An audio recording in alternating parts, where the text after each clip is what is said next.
Hello everyone and kamusta mga Aquarius? Welcome sa inyong March 2025 reading. So bubunot tayo ng cards para makita na natin or mabunot na natin yung mensahe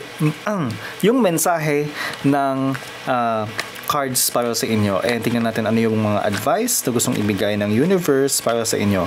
Kung bago kayo dito sa channel na ito, ang goal natin dito ay magbigay ng gabay using light from above. Alright?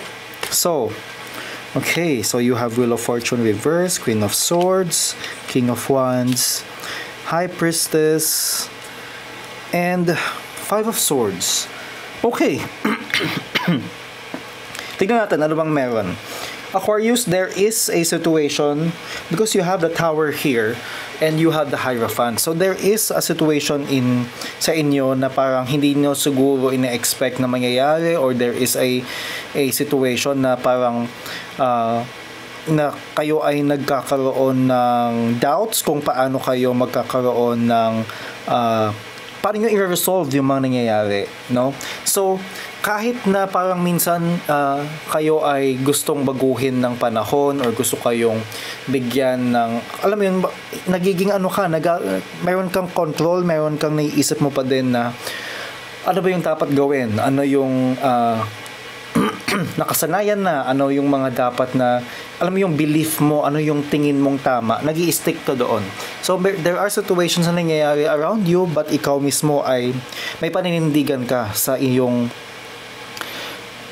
values. Okay, you have the King of Cups energy in reverse. So yung iba sa inyo talagang siguro discourage kayo or parang nawawalan kayo ng let's say nawawalan kayo ng happiness. Hindi ko alam kung happiness to or some kind of joy, no? Na parang medyo shaken kayo, medyo hindi kayo nagiging sobrang happy sa nangyayari around you. In the past kasi nakikita ko dito that you have been trying to compete or you are trying to change things up. Kayo ay nagkakaroon ng struggle when it comes to certain people, and ikaw ay sinusubok mong labanan yung sa tingin mong mali. Or parang baka ikaw mismo yung mali and yung nilalabanan mo yung mga ibang taong feeling nila mali naman yung ginagawa mo. So it doesn't mean na tama ka or mali ka dito in certain situations. It's just that sinasabi lang dito that you are in a sense or in an energy where nagkakaroon kayo ng conflict with others. Right now, you are very reclusive or hindi kayo masyadong nagkakaroon ng, hindi nyo masyadong bet na lumabas, or hindi nyo masyadong bet na makipaghalubilo, hindi kayo masyadong ganun ka happy to be speaking with other people, or you are just feeling na, alam mo yun, ayoko mo na makipagkita sa mga tao. Okay? So Aquarius, when it comes to March 2025, yung pakiramdam ng pag-ikot ng yung paggulong ng inyong energy, or let's say yung mga pangyayari in March 2025, hindi siya ganun ka kumbaga parang wala masyadong nangyayari. It feels like stagnant yung energy, no? Parang hindi ka ganun ka, hindi mo na-experience yung ang bilis-bilis ng nangyayari, hindi mo na-experience yung parang feeling mo hinahabol ka ng mga tao, or parang busy ganyan, yung pakiramdam parang ang bagal-bagal, parang ano ba, wala bang bago, wala bang nangyayari. So ito yung mga nakikita ko dito pwedeng hindi ko nasasabing mangyayari, pero it's a potential energy for you. You have the Queen of Swords energy around you in reverse. So this is telling me na there are people around you that may be giving you ill advices, or hindi masyadong maganda yung mga binibigay nilang advice sa'yo. Pwedeng may mga bad influences around you. Pwedeng may mga tao lang talaga na misinformed, and talagang minsan pagka kinakausap ka nila, parang minsan hindi siya ganun ka nakakatulong for you. Habang ikaw naman, Aquarius, you are trying to balance things out. Parang iniisip mo, ano ba yung tama? Ganyan. Kasi pwedeng logical yung tunog nila, pero yung sa pakiramdam mo kasi hindi siya ganun ka ganda, or parang may mali, parang may feeling ka lang talaga na hindi ganun katama. So may mga nangyayari around you that ito yung nagiging sitwasyon ng iyong energy. Ang advice sa'yo, Aquarius, ang advice sa'yo for March 2025 is wag masyadong mag-rely sa pakiramdam mo. Huwag kang masyadong mag-rely sa mga sa kutob mo lang, yung feeling mo lang, yung napakabilis lang na judgment, ganyan. Don't be this person na maggagawa ka ng something or magsasalita ka just based on some situations na hindi mo masyadong napag-isipan. Kailangan mong gawan ng paraan na ikaw ay makapag-isip ng maayos bago ka gumagawa ng isang desisyon. Meron kasing mga situation around you na hindi siya ganun kasimple eh. Kailangan siyang pag-isipan, kailangan siyang gawan ng mas matinding pag-aaral sa situation mo. This can be around people around you that have many issues in life. May mga nangyayari doon, tapos medyo dawit ka, or baka may mga issues ka talaga ngayon na parang ang dami-daming ginagawa. So wag kang umaksyon ng isang bagay na padalos-dalos. Kailangan mo mapag-isipan ito, because Aquarius, may mga situation na may mga taong hindi ganun kasaya sa bawat gagawin mo, or baka may mga pagka magkamali ka ng direction or ng desisyon, may mga taong mafe-feel nila na parang iniwan mo sila, or parang feeling nila binigo mo sila. Okay? Siguro may mga umaasa sa'yo na kakampihan mo sila. I don't know kung bakit ganun, pero there are situations wherein napaka complicated or napakadaming taong involved. Okay? Let's see. Kuha tayo ng advice cards. First advice card mo, demonstrate love. Find out what is important to those you love and act on it. So, hanapin mo daw kung ano yung importante para sa kanila, ano yung importanteng maibibigay mo. Ipakita mo sa kanila kung ano ba yung dapat na gawin. Ipakita mo sa kanila kung ano yung love. And ito yung magbibigay ng liwanag sa maraming tao, and including you. Kasi minsan hindi mo alam ano ba yung gagawin mo. Pero show them what love is. Show them kung paano mo bibigay sa kanila yung tamang energy, and kung ano ba dapat ang ibigay nila. Okay?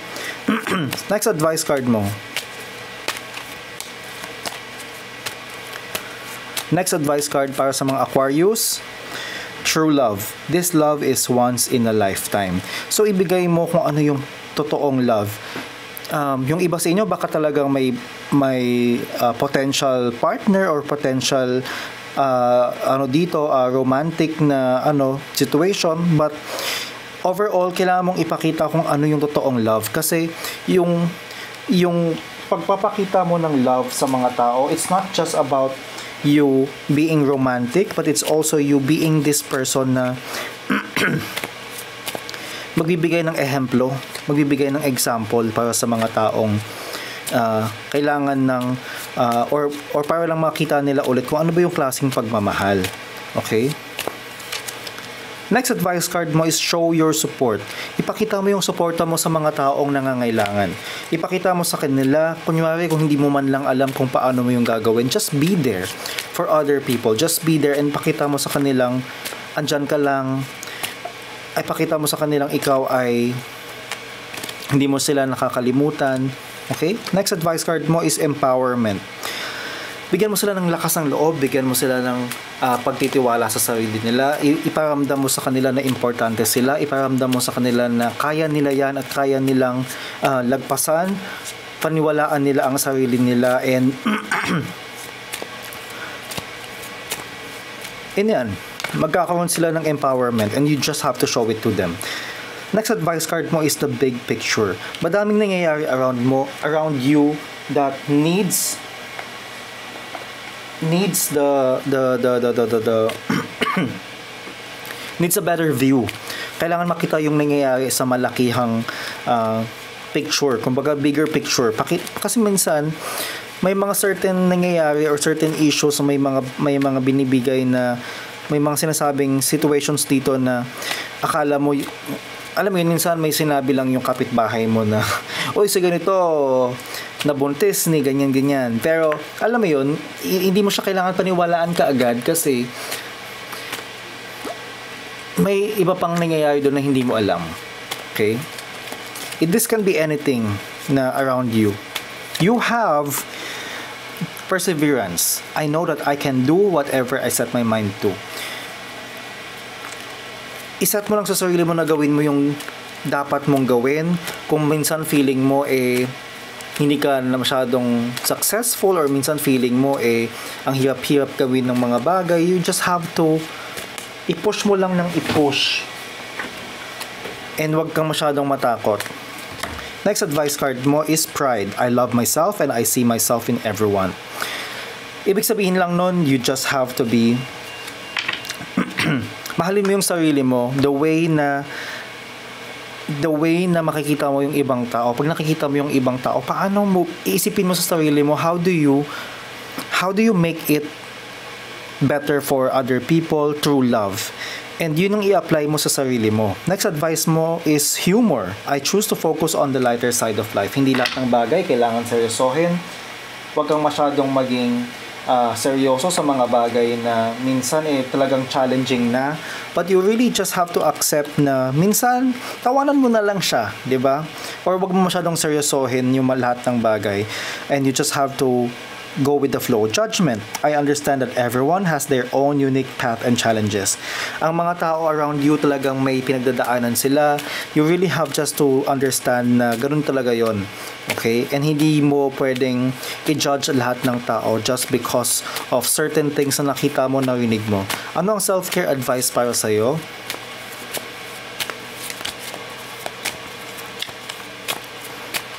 Self-care advice. Plan a vacation. Nako, baka kailangan mong lumayo-layo muna, Aquarius, sa mga taong nanggugulo or magulo ang buhay. So, plan yourself a vacation. Baka kailangan mong magkaroon ng konting liwanag at pagkakaroon ng konting pang katahimikan or pagkakaroon ng tawag dito, mapalayo man lang sa mga magulo. Next advice card mo is abundance planning. Pag-isipan mo kung paano mo ibabudget ang sarili mong pera, anong klaseng ano ba yung mga paggagastusan mo in the future, ganyan. Pag-isipan mo na siya, no? So, next advice card mo, if you believe. Kung maniniwala ka, Aquarius, mangyayari ang mga gusto mong mangyari. Pwede mong gawin ang lahat ng pwede mong yung mga sineset mong goal para sa sarili mo, pwede mo siyang magawa, pwede mo siyang makuha if maniniwala ka lang. So, bigyan mo ng konti pang paniniwala ang sarili mo. Huwag kang masyadong mahuhinaan ng loob kung parang feeling mo hindi ka ganun ka-happy or hindi ka ganun kagaling. Bigyan mo ng konti pang tiwala ang sarili mo. Next advice card, Aquarius. Peaceful resolution. Ang lahat ng bagay around you, maayos din yan. And magkakaroon din ng maayos na resolution. Ayun nga. Huwag mong iisipin na puro away na lang ang nangyayari, ganun. But, magkakaroon din ng kaayusan ang lahat, Aquarius. Next advice card mo. Purple, third eye and clairvoyance. So, yung iba sa inyo, baka heightened na talaga yung third eye chakra ninyo, or parang nagkakaroon kayo ng discernment kung ano ba yung totoo at ano ba yung hindi. Next advice card mo is Dream Guide, Teacher and Guardian. Yung iba sa inyo na nanaginip na siguro o nagkakaroon ng opportunities na makilala pa yung sarili, magkaroon ng information through dreams. pwedeng may mga tinuturo sa iyo ang universe through your dreams, and parang sinibigay sa iyo ang tamang daan and sinasabi sa inyo kung ano ba ang mga pwede mo pang matutunan through your dreams. Okay? Next advice card mo. Okay. Next advice card ng mga Aquarius. Oops. Intention. Intention is simply allowing the will and the mind to align and move in harmony. May I always focus on the highest. My intention is that all God's wishes for me come true. So, kung bibigay mo yung intention mo para mag-move lahat ng ginagawa mo sa pinakamagandang pwedeng gawin, or blessing or kung anumang direksyon, yun yung dapat mong i-intend. Kumbaga iaalay mo yun sa Panginoon, and yun yung magiging i-hope mo na sana maging maayos ang lahat, na sana magkaroon ng konti pang pagkaganda, no? Next advice card mo.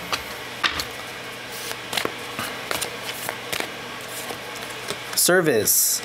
You stop using the universe to try to get what you want and start asking love to use you. You offer all and want to be of service. Ironically, many desires become unfulfilled without grasping or manipulation. So, sinasabi dito na minsan may mga gusto kang mangyari sa buhay mo, na sana ibigay na ng universe yan, or sana ibigay na yan, or what, or kung ano pa man lang gusto mong ibigay sa'yo. But instead na ganun daw, ask the universe na gamitin ka para ibigay kung ano yung love na mabibigay mo sa ibang tao. And ito yung magbibigay ng mabuting energy around you, and in return, maganda rin yung darating sa'yo, because kung ano yung binibigay mo sa ibang tao, yun din naman yung babalik sa'yo. Okay? Next advice card mo. Self-love. Show me how to love myself. Show me how to take care of the inner child. Show me how to be kind within. When you step into self-forgiveness, so much can change on the outside. So, kailangan mong mahalin ang sarili mo. Pag minamahal mo ang sarili mo, nagbabago din ang mga nangyayari around you, because ikaw mismo ang nagiging source of love. Ikaw mismo ay nagbabibrate into that higher frequency. Kaya ikaw ay naapektuhan mo yung mga nangyayari around you. Next advice card mo. Next advice card ng mga release resentments about money. Yes, the money system of the world can seem upsetting, but holding resentments about finances just pushes your abundance away. Instead, see money as a tool you can use to better the world, and this shift will help you better the world, and this shift will help you attract support and golden opportunities. So kung may mga naisip ka na parang may negative attachment ka sa pera, tanggalin mo na yon, because ang pera hindi naman yan negative. It's just that may mga taong ginagamit yun for negativity. Pero kung iisipin mo na maganda ang pera, because kung may pera ka, may mas marami kang magagawa na pwedeng nakakabuti sa ibang tao, pwedeng makakatulong ka sa ibang tao, pwedeng mapapabuti mong, alam mo yun, ang dami pwedeng magawa ng pera na mabuti. Next advice card mo is deservingness.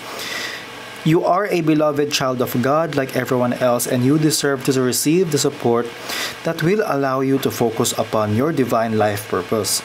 Even if you can't yet recognize your lovable qualities, trust that God and the angels can see how amazing you truly are.